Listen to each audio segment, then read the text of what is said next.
की प्रतिकृति। बोधिसत्व विचार श्रृंखला एक नई सोच, एक नई पहल पुस्तक माननीय को भेंट की जा रही है। जोरदार तालियों के साथ स्वागत, अभिनंदन। माननीय प्रधानमंत्री जी, इस दशक को उत्तराखंड का दशक बनाने हेतु आपका आह्वान एवं आपके बोधक मंत्र सबका साथ, सबका विकास और सबका प्रयास से प्रेरणा लेकर माननीय मुख्यमंत्री जी द्वारा जन संवाद आधारित गवर्नेंस मॉडल हेतु बोधिसत्व विचार श्रृंखला का आयोजन किया जा रहा है। इस श्रृंखला के विभिन्न सत्रों में समाज के हर तबके से हजारों लोग ऑफलाइन और ऑनलाइन रूप में प्रतिभाग करते हैं। जन संवाद से प्राप्त विचारों, सुझावों और प्रतिक्रियाओं को इस संकल्प में समाहित किया गया है। ये आपका आशीर्वाद आपको समर्पित किया जा रहा है। हम अनुरोध करते हैं माननीय मुख्यमंत्री उत्तराखंड श्री पुष्कर सिंह। हमारे राज्य में आगमन हुआ और जिस प्रकार से लोगों ने आज ऐसा लग रहा है कि पिथौरागढ़ पहुंचते पहुंचते शायद ही कोई घरों पर अपने हो, सारे के सारी माताएं, बहनें, बड़े बुजुर्ग, छोटे छोटे बच्चे सारे माननीय प्रधानमंत्री जी का स्वागत करने के लिए सड़कों पर, और बुजुर्ग माताएं उनको अपना आशीष देने के लिए सड़कों पर खड़ी थी। मैं आदरणीय प्रधानमंत्री जी, आपके उत्तराखंड पधारने पर आज देवभूमि का बच्चा बच्चा बस यही कह रहा है कि हे राष्ट्र संत, हे शिखर पुरुष, हे भारत भूमि के गौरवपूत, हे विश्व मुनि, हे दिव्य मूर्ति, स्वागत है, अभिनंदन है हे राष्ट्र ऋषि, स्वागत है, अभिनंदन है हे राष्ट्र ऋषि। आदरणीय प्रधानमंत्री जी, जिस प्रकार से आपके प्रधानमंत्री बनने के बाद 2014 के बाद केदारखंड में आज विकास की गंगा बही है, हर प्रकार से आज केदारखंड विकसित हुआ है, पौराणिक स्थलों का विकास हुआ है, उसी प्रकार आज आपकी मानस खंड की यात्रा जो आज आदि कैलाश से प्रारंभ हुई है, निश्चित रूप से इस यात्रा से इस संपूर्ण क्षेत्र को विकास निश्चित रूप से पहुंचेगा, आज का लाभ मिलेगा।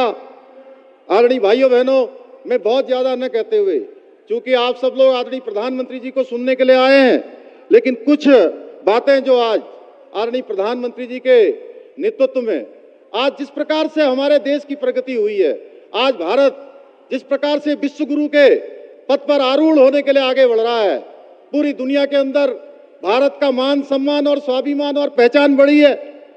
भाइयों बहनों, आज जहां एक और आंतरिक सुरक्षा मजबूत हुई है, वहीं विश्व में भारत का मान सम्मान भी बढ़ा है।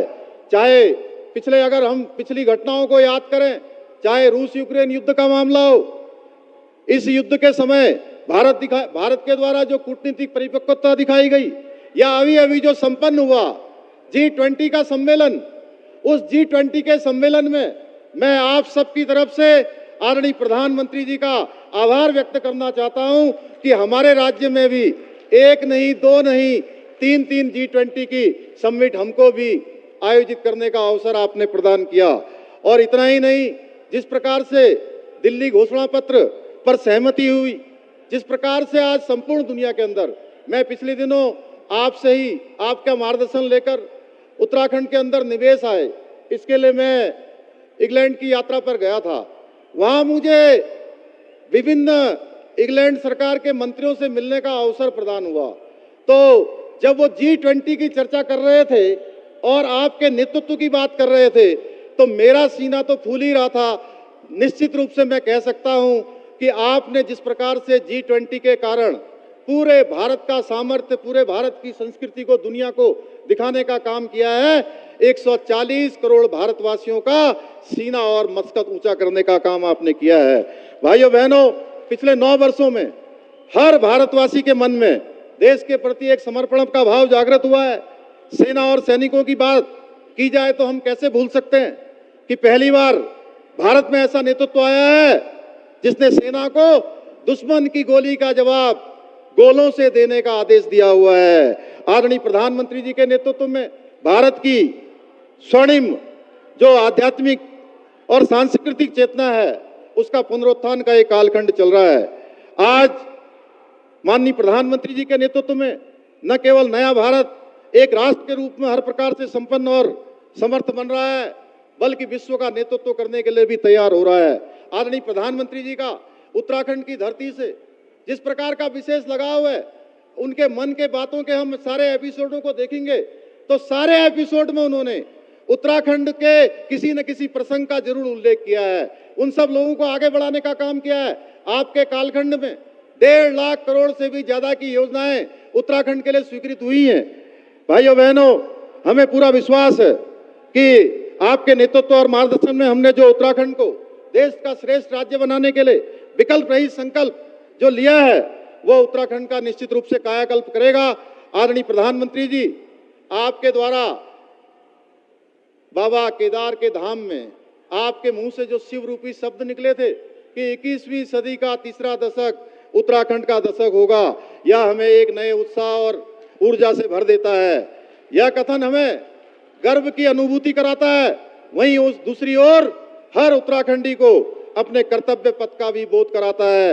मैं एक बार पुनः आदरणीय प्रधानमंत्री जी का देवभूमि आगमन पर और दूर दूर से आए हुए सभी भाई बहनों का मैं एक बार स्वागत करता हूं, अभिनंदन करता हूं और आदरणीय प्रधानमंत्री जी के शिव रूपी शब्दों को उनके इन पंक्तियों के साथ अपनी बात को समाप्त करता हूं कि भारतवर्ष की गोद में उत्तराखंड देवों का धाम है, 21वीं सदी का तीसरा दशक होगा उत्तराखंड के नाम, होगा उत्तराखंड के नाम। जय हिंद, जय भारत, जय उत्तराखंड, भारत माता की। धन्यवाद। धन्यवाद माननीय मुख्यमंत्री जी। हम प्रार्थना करते हैं माननीय प्रधानमंत्री जी से विकास योजनाओं के शिलान्यास एवं लोकार्पण हेतु रिमोट का बटन दबाकर हमें कृतार्थ करेंगे। जय हो कुमाऊं, जय हो गढ़वाला, जय हो कुमाऊं, जय हो गढ़वाला, वो धरा लोला छन गंगा छिगाड़ा, कतो भरला दो मेरो पहाड़ा, वो धरा लोला छन गंगा छिगाड़ा, कतो भरला दो मेरो पहाड़ा।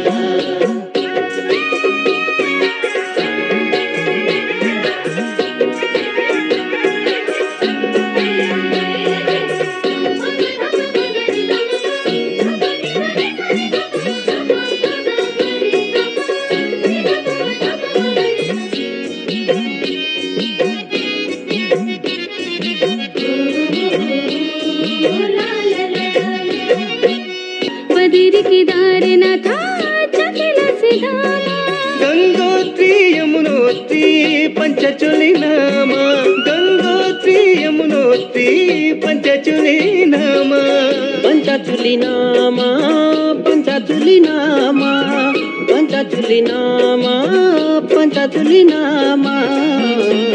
जय हो कुमाऊं, जय हो गढ़वाला, जय हो कुमाऊं, जय हो गढ़वाला, जय हो कुमाऊं, जय हो गढ़वाला, जय हो कुमाऊं, जय हो गढ़वाला।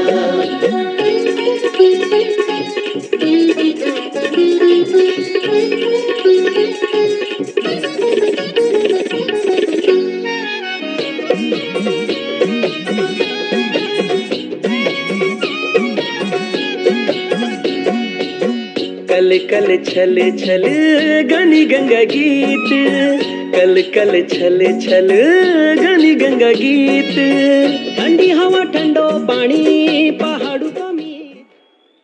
जोरदार तालियों के साथ इन विकास कार्यों का सम्मान। और अब विकास कार्यों को लेकर अत्यंत सूक्ष्म अवधि की लघु फिल्म।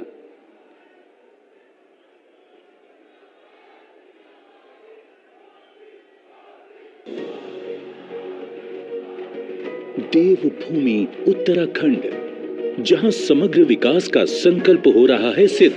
नए हाईवे, सड़कें, मजबूत इंफ्रास्ट्रक्चर, बेहतर शिक्षा और स्वास्थ्य सेवाओं के साथ सभी बुनियादी सुविधाओं का हुआ है विकास। 21वीं शताब्दी का ये तीसरा दशक ये उत्तराखंड का दशक है। मेरे शब्द लिख के रखिए।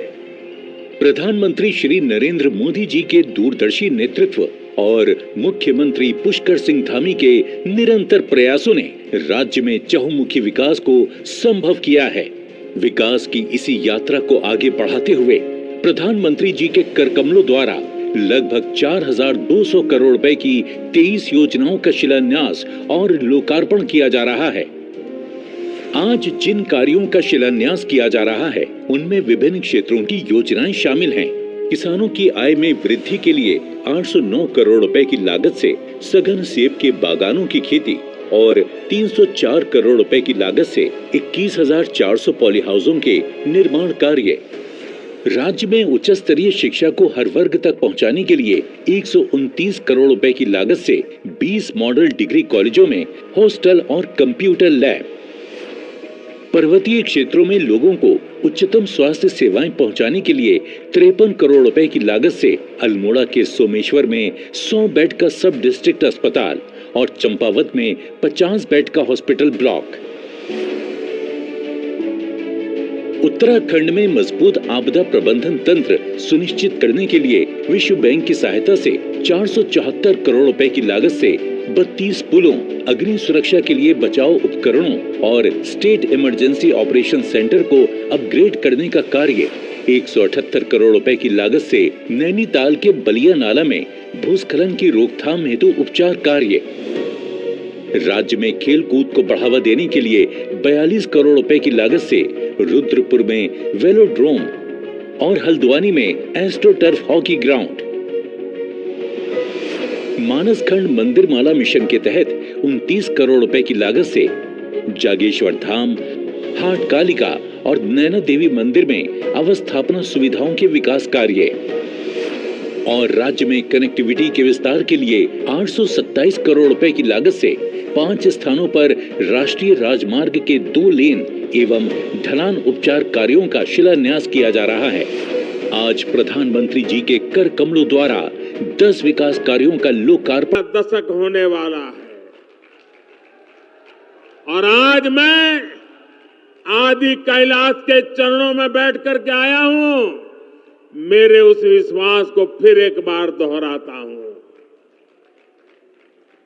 उत्तराखंड विकास की नई ऊंचाई पर पहुंचे, आप लोगों का जीवन आसान हो, इसके लिए हमारी सरकार पूरी ईमानदारी से, पूरे समर्पण भाव से और एक ही लक्ष्य लेकर के आज काम कर रही है।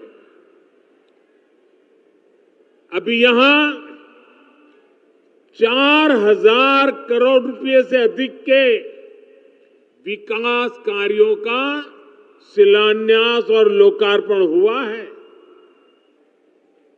एक ही कार्यक्रम में 4,000 करोड़ रुपए। मेरे उत्तराखंड के भाई बहन, आप कल्पना कर सकते हैं। मैं आप सभी को इन परियोजनाओं के लिए बहुत बहुत बधाई देता हूं। मेरे परिवारजनों, मेरे लिए ना तो ये रास्ते नए हैं और न ही आप सभी साथी नए हैं।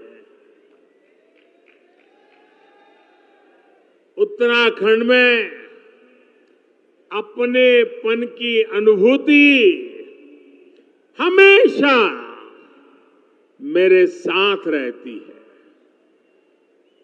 और मैं देखता हूं कि आप भी अपनेपन के उसी हक के साथ, उसी आत्मीयता से मुझसे जुड़े रहते हैं। अनेक साथी उत्तराखंड के दूर सुदूर गांव के भी मुझे चिट्ठी लिखते हैं। हर अच्छे बुरे वक्त पर साथ खड़े रहते हैं। परिवार में कोई नए मेहमान का जन्म हुआ हो तो भी मुझे खबर भेजते हैं। बेटी पढ़ाई में कहीं आगे बढ़ी हो तो भी चिट्ठी लिखते हैं। यानी जैसे पूरे उत्तराखंड परिवार का मैं एक सदस्य हूं, वैसे उत्तराखंड मुझसे जुड़ गया है। देश जब कोई बड़ी उपलब्धि हासिल करता है तब भी आप खुशी साझा करते हैं। कुछ सुधार की गुंजाइश अगर कहीं दिखती है तो वो भी आप मुझे बताने में कभी पीछे नहीं रहते। हाल ही में देश ने लोकसभा और विधानसभा में महिलाओं के लिए 33% सीटें आरक्षित करने का बहुत बड़ा ऐतिहासिक फैसला लिया है। 30-40 साल से लटका हुआ काम आपका भाई, आपका बेटा कर पाया है। और मजा देखिए, उस दौरान भी मुझे यहां की बहनों ने बहुत सारी चिट्ठियां भेजी है। मेरे परिवारजनों, भारत विकास की नई बुलंदी की तरफ बढ़ रहा है। पूरी दुनिया में भारत और भारतीयों का गौरवगान हो रहा है। हो रहा है ना? हो रहा है ना? पूरी दुनिया में भारत का डंका बज रहा है ना? एक समय था चारों तरफ निराशा का माहौल था।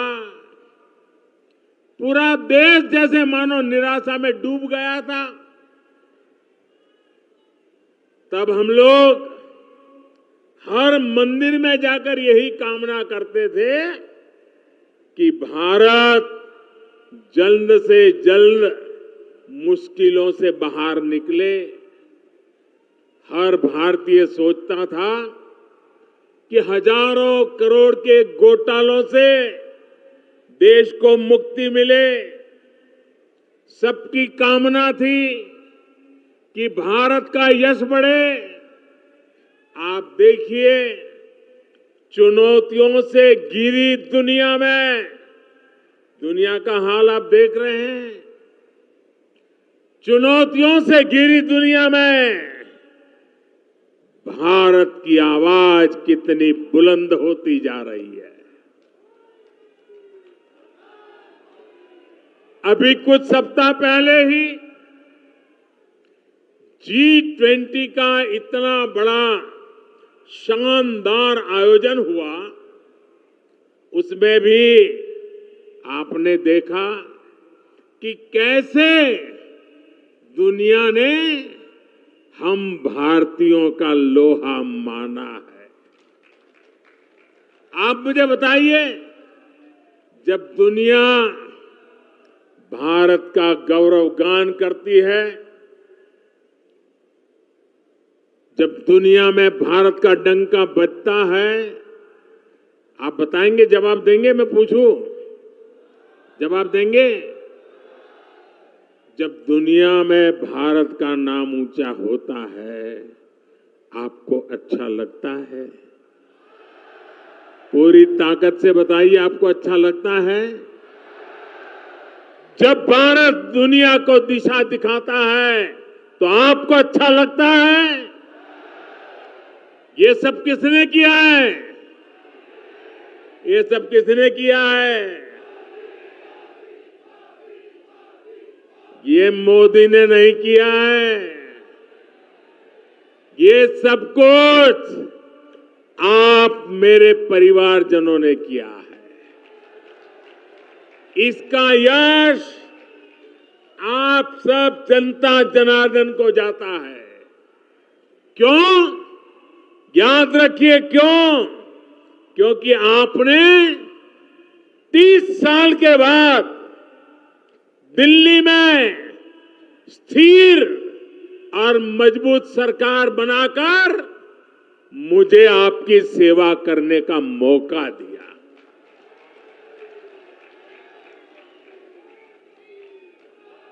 आपके वोट की ताकत है। जब मैं दुनिया के बड़े बड़े लोगों से हाथ मिलाता हूं ना, आपने देखा होगा अच्छों से हो रहा है मामला।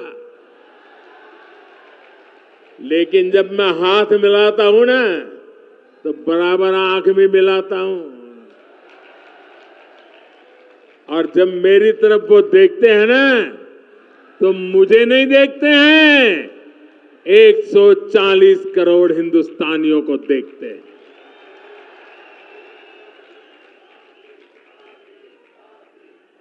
मेरे परिवारजनों, दूर सुदूर पहाड़ों पर देश के कोने कोने में जो लोग रहते हैं, हमने उनकी भी चिंता की।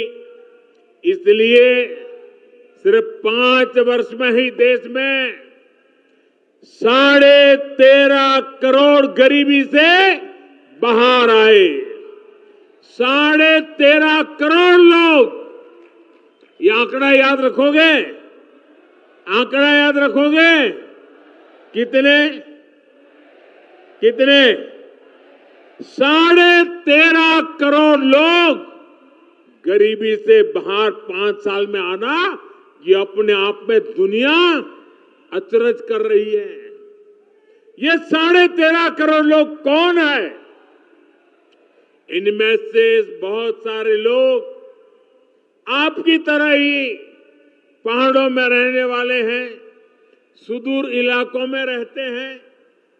ये 13.5 करोड़ लोग इस बात का उदाहरण है कि भारत अपनी गरीबी मिटा सकता है। साथियों, पहले नारा दिया जाता था गरीबी हटाओ, मतलब आप हटाओ। उन्होंने कह दिया गरीबी हटाओ। मोदी कह रहा है हम मिलकर के गरीबी हटा के रहेंगे। हम ओनरशिप लेते हैं, जिम्मेवारी लेते हैं और जी जान से जुट जाते हैं। आज हर क्षेत्र, हर मैदान में हमारा तिरंगा ऊंचे से ऊंचा लहरा रहा है।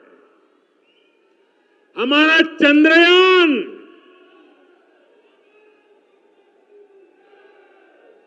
ये चंद्रयान जहां पहुंचा है, जहां दुनिया का कोई भी देश नहीं पहुंच पाया।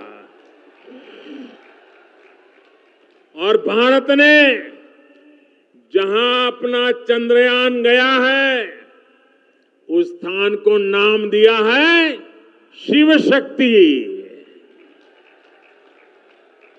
मेरे उत्तराखंड के लोग, ये शिव शक्ति की विचार से आप खुश है कि नहीं है? आपका मन आनंदित हो गया कि नहीं हो गया? यानी वहां भी मेरे उत्तराखंड की पहचान पहुंच गई। शिव और इस शक्ति का योग क्या मतलब होता है, ये हमें उत्तराखंड में सिखाने की जरूरत नहीं, यहां तो डगर डगर पर साक्षात दिखता है। साथियों, स्पेस में ही नहीं, स्पोर्ट्स में भी भारत का दम आज दुनिया देख रही है। हाल में एशियाई खेल समाप्त हुए हैं। इसमें भारत ने इतिहास के सारे रिकॉर्ड तोड़ दिए हैं। पहली बार भारत के खिलाड़ियों ने सेंचुरी लगाई, 100 से ज्यादा मेडल जीतने का रिकॉर्ड बनाया। और आप जरा जोर से ताली बजाना। एशियन गेम्स में उत्तराखंड के भी 8 बेटे बेटियां अपना दमखम दिखाने गए थे। और इसमें हमारे लक्ष्य सेन की टीम ने भी मेडल जीता और वंदना कटारिया की हॉकी टीम ने भी शानदार मेडल देश को दिया है। एक काम करेंगे, ये उत्तराखंड के बच्चों ने कमाल की है। एक काम करेंगे अपना मोबाइल फोन बाहर निकालिए, मोबाइल निकाल करके उसके फ्लैश चालू करिए और उन सबको, ये खिलाड़ियों का अभिनंदन कीजिए अपना फ्लैश लाइट करके। सब अपना मोबाइल फोन निकाल के फ्लैश लाइट करके, शाबाश। ये हमारे उत्तराखंड के बच्चों का अभिवादन है, हमारे खिलाड़ियों का अभिवादन है। मैं फिर से एक बार देवभूमि के मेरे इन युवा बेटे बेटियों को, इन खिलाड़ियों को फिर से अपनी बधाई देता हूं। और आपने भी आज एक नया रंग भर दिया। साथियों, बैठिए, बहुत आभारी हूं मैं आपका।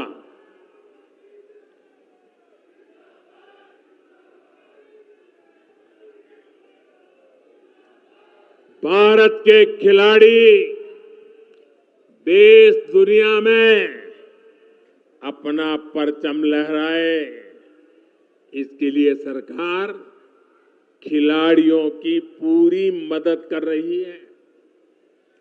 खिलाड़ियों के खाने पीने से लेकर आधुनिक ट्रेनिंग तक सरकार करोड़ों रुपए खर्च कर रही है। ये तो सही है, लेकिन एक उल्टा भी चल रहा है।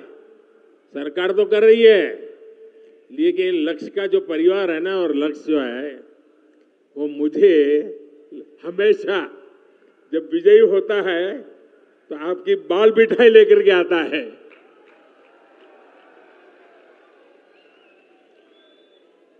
खिलाड़ियों को बहुत दूर नहीं जाना पड़े, इसके लिए सरकार जगह जगह खेल के मैदान भी बनवा रही है।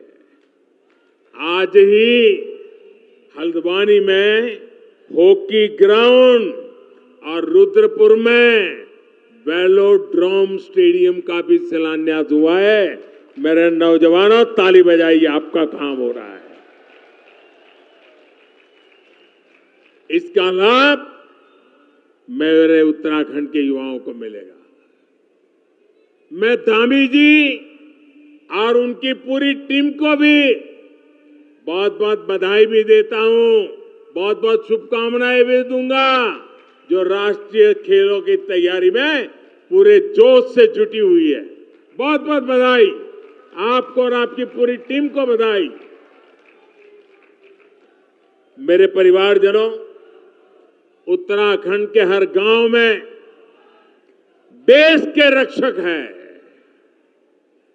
यहां की वीर माताओं ने वीर पुत्रों को जन्म दिया है, जो मेरे देश की रक्षा कर रहे हैं। 1 रैंक 1 पेंशन की उनकी दशकों पुरानी मांग को हमारी ही सरकार ने पूरा किया। अब तक 1 रैंक 1 पेंशन के तहत 70,000 करोड़ रुपए, उससे भी ज्यादा हमारी सरकार ने पूर्व सैनिकों को दिए हैं। इसका लाभ उत्तराखंड के भी 75,000 से ज्यादा पूर्व सैनिकों के परिवारों को मिला है। हमारी सरकार की बहुत बड़ी प्राथमिकता बॉर्डर एरियाज में विकास की भी है। आज बॉर्डर एरियाज में सुविधाओं का निर्माण बहुत तेज गति से हो रहा है। आप सोच रहे होंगे कि आपकी क्या गलती थी, ये काम पहले की सरकारों ने क्यों नहीं किया। गलती आपकी नहीं थी। पहले की सरकारों ने इस डर से बॉर्डर एरिया का विकास नहीं किया कि कहीं दुश्मन इसका फायदा उठाकर अंदर ना आ जाए। बताइए क्या तर्क देते थे। आज का नया भारत पहले की सरकारों की डरी हुई सोच को पीछे छोड़कर आगे बढ़ रहे हैं। न हम डरते हैं न हम डराते हैं।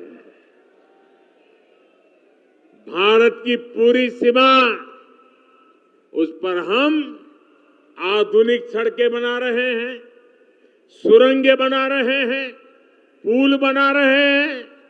बीते 9 वर्षों में सिर्फ बॉर्डर एरियाज में ही 4200 किलोमीटर से ज्यादा लंबी सड़कें बनाई गई है। हमने बॉर्डर के किनारे करीब 250 बड़े पुल और 22 सुरंगें भी बनाई है। आज भी इस कार्यक्रम में अनेक नए पुलों के लिए शिलान्यास हुआ है। अब तो हम बॉर्डर तक ट्रेनों को भी लेकर आने की तैयारी कर रहे हैं। इस बदली हुई सोच का लाभ उत्तराखंड को भी मिलने जा रहा है। मेरे परिवारजनों, पहले सीमावर्ती क्षेत्रों को, सीमावर्ती गांवों को देश का अंतिम गांव माना जाता था। जो अंतिम है, विकास के मामले में उसका नंबर भी आखिर में ही आता था। ये भी एक पुरानी सोच थी। हमने सीमावर्ती गांवों को अंतिम नहीं बल्कि देश के पहले गांव के रूप में विकसित करना शुरू किया है। वाइब्रेंट विलेज प्रोग्राम के तहत ऐसे ही सीमावर्ती गांवों का विकास किया जा रहा है। हमारी कोशिश यही है कि यहां से जो लोग पलायन करके गए हैं वो फिर लौट के आ जाएं। हम चाहते हैं इन गांवों में पर्यटन बढ़े, तीर्थ यात्रा का विस्तार हो। मेरे परिवारजनों, एक पुरानी कहावत है कि पहाड़ का पानी और पहाड़ की जवानी पहाड़ के काम नहीं आती। मैंने संकल्प लिया है कि मैं इस अवधारणा को भी बदल कर रखूंगा। आपने भी देखा है कि अतीत की गलत नीतियों के कारण उत्तराखंड के अनेक गांव वीरान हो गए। सड़क, बिजली, पानी, पढ़ाई, दवाई, कमाई, हर चीज का अभाव, और उस अभाव के कारण लोगों को अपना घर छोड़ना पड़ा है। अब स्थितियां बदल रही है। जैसे जैसे उत्तराखंड में नए अवसर बन रहे हैं, नई सुविधाएं बन रही हैं, वैसे वैसे अनेक साथी गांव लौटने लगे हैं। डबल इंजन सरकार का प्रयास है कि गांव वापसी का यह काम तेजी से हो। इसलिए इन सड़कों पर, बिजली के प्रोजेक्ट्स पर, अस्पतालों पर, स्कूल कॉलेजों पर, मोबाइल फोन के टावर पर इतना बड़ा निवेश किया जा रहा है। आज भी यहां इनसे जुड़े हुए कई प्रोजेक्ट शुरू हुए हैं। यहां सेब के बागान और फल सब्जियों के लिए बहुत संभावनाएं हैं। अब जब यहां सड़कें बन रही हैं, पानी पहुंच रहा है तो मेरे किसान भाई बहन भी प्रोत्साहित हो रहे हैं। आज जो पॉली हाउस बनाने और सेब के बाग विकसित करने की योजना भी शुरू हुई है। इन योजनाओं पर 1100 करोड़ रुपए खर्च होने वाले हैं। इतना सारा पैसा उत्तराखंड के हमारे छोटे छोटे किसानों का जीवन बेहतर बनाने के लिए खर्च किया जा रहा है। पीएम किसान सम्मान निधि के तहत भी उत्तराखंड के किसानों को अब तक 2200 करोड़ रुपए अधिक मिल चुके हैं। साथियों, यहां तो मोटा अनाज, श्री अन्न भी अनेक पीढ़ियों से उगाया जाता है। मैं जब आपके बीच में रहा करता था, बहुत समय काटा है आपके बीच में, तब घर घर में मोटा अनाज भी खूब खाया जाता था। अब केंद्र सरकार इस मोटे अनाज को, श्री अन्न को दुनिया के कोने कोने तक पहुंचाना चाहती है। इसके लिए देश भर में एक अभियान शुरू किया गया है।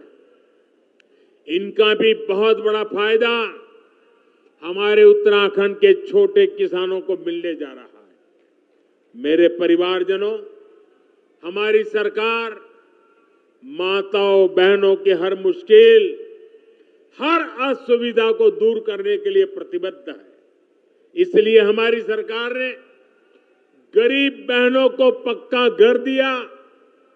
हमने बहनों बेटियों को शौचालय बनाकर दिया, गैस कनेक्शन दिए, बैंक में खाता खुलवाया, मुफ्त इलाज जो किया, मुफ्त राशन आज भी चल रहा है ताकि गरीब का घर का चूल्हा जलता रहे। हर घर जल योजना के तहत उत्तराखंड में 11 लाख परिवारों की बहनों को पाइप से पानी की सुविधा मिल रही है। अब बहनों के लिए एक और काम किया जा रहा है। इस साल लाल किले से मैंने महिला स्वयं सहायता समूहों को ड्रोन देने की घोषणा की है। ड्रोन के माध्यम से खेतों में दवा, खाद, बीज, ऐसे अनेक काम किए जा सकेंगे।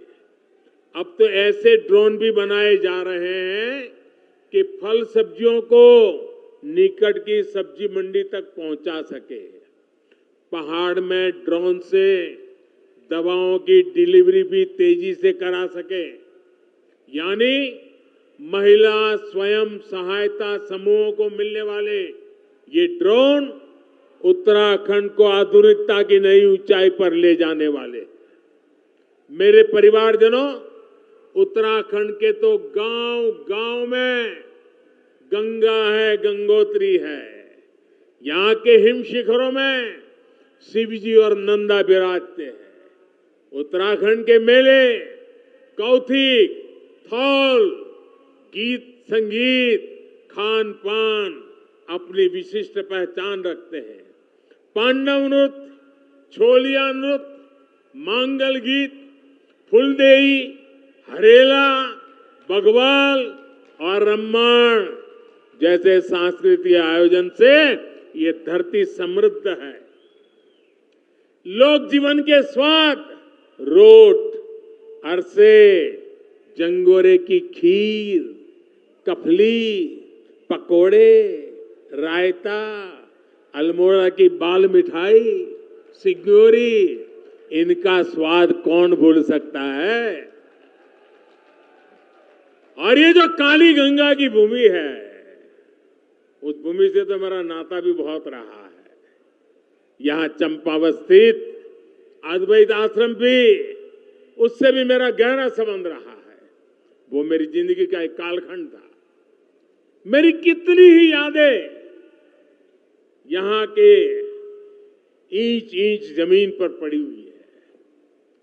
इस बार बहुत इच्छा थी कि मैं इस दैवीय परिसर ज्यादा समय बिताऊं, लेकिन कल दिल्ली में G20 से जुड़ा एक और बड़ा सम्मेलन है।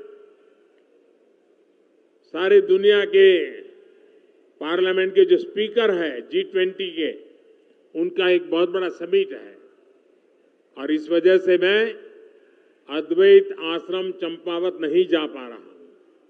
मेरी ईश्वर से कामना है कि मुझे जल्द ही इस आश्रम में आने का फिर एक बार मौका मिले।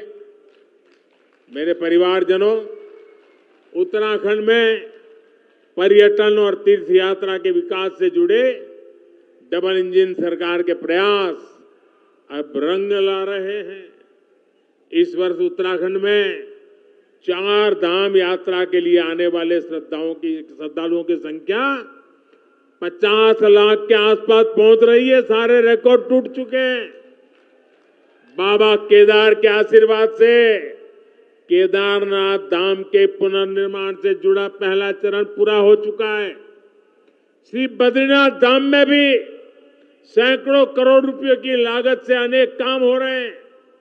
केदारनाथ धाम और श्री हेमकुंड साहिब में रोपवे का भी काम पूरा होते ही दिव्यांग और बुजुर्ग तीर्थयात्रियों को बहुत सुविधा होने वाली है।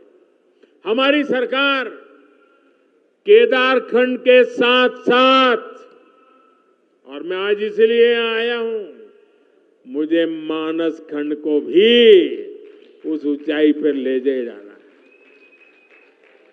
केदारखंड और मानस खंड की कनेक्टिविटी पर भी हम बहुत बल दे रहे हैं।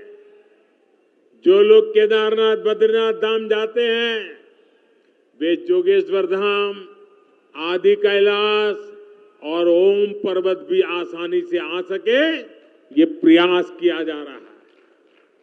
आज जो ये मानस खंड मंदिर माला मिशन शुरू हुआ है, उससे भी कुमाऊं के अनेक मंदिरों तक आना जाना आसान होगा। मेरा अनुभव कहता है कि जो लोग बद्रीनाथ और केदारनाथ आते हैं वे भविष्य में इस और जरूर आएंगे। उनको इसी क्षेत्र का पता नहीं है और आज जरूर वीडियो जब टीवी पर देखेंगे ना, ये मोदी चक्कर काट के आया है,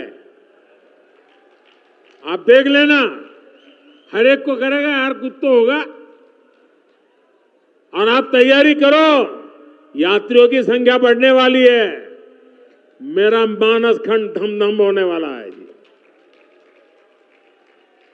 साथियों, उत्तराखंड की बढ़ती हुई कनेक्टिविटी यहां के विकास को नई ऊंचाई पर ले जाने वाली है। 4 धाम महापरियोजना से, ऑल वेदर रोड से आपको बहुत सुविधा हुई है। ऋषिकेश कर्णप्रयाग रेल परियोजना पूरी होने के बाद तो पूरे क्षेत्र का कायाकल्प हो जाएगा।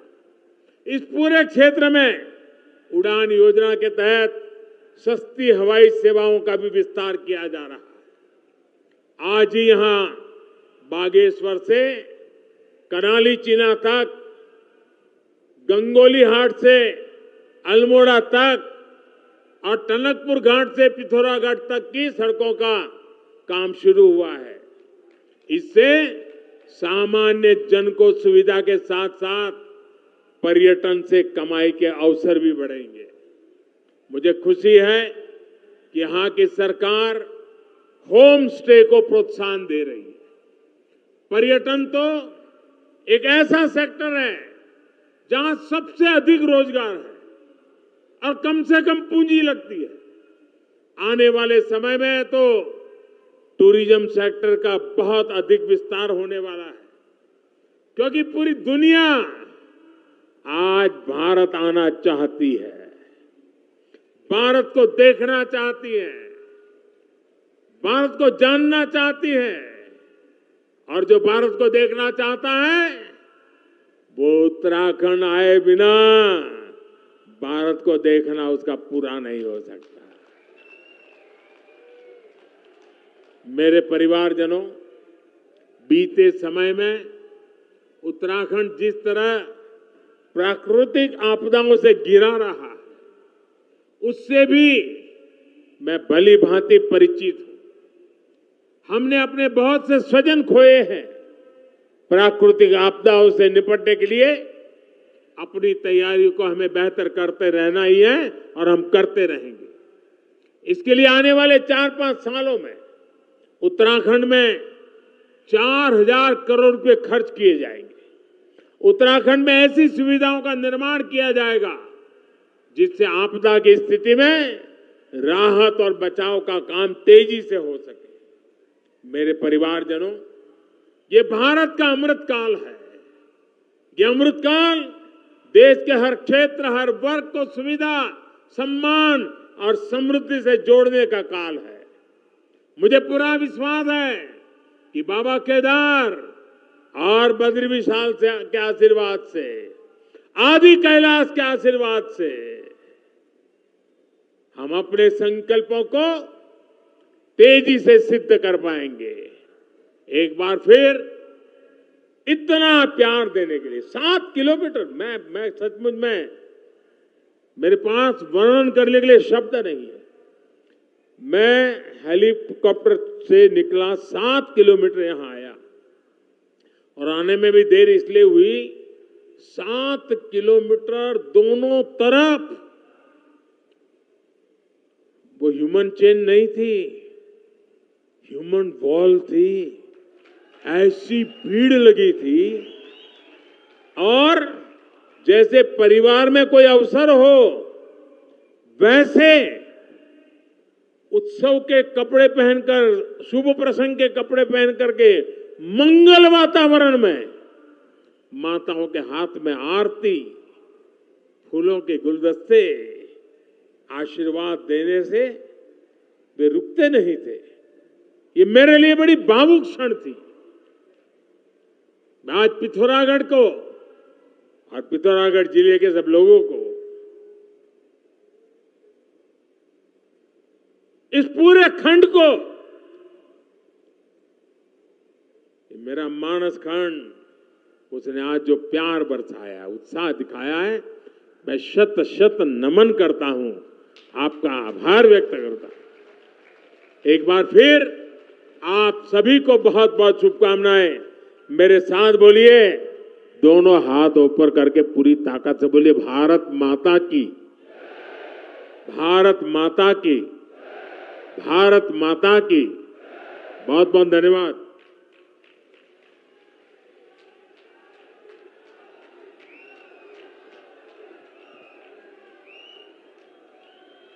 माननीय प्रधानमंत्री महोदय के प्रति कोटिशः कृतज्ञता हम ज्ञापित करते हैं कि अपना स्नेह आशीर्वाद आपने हम पर बरसाकर हमें धन्य किया है।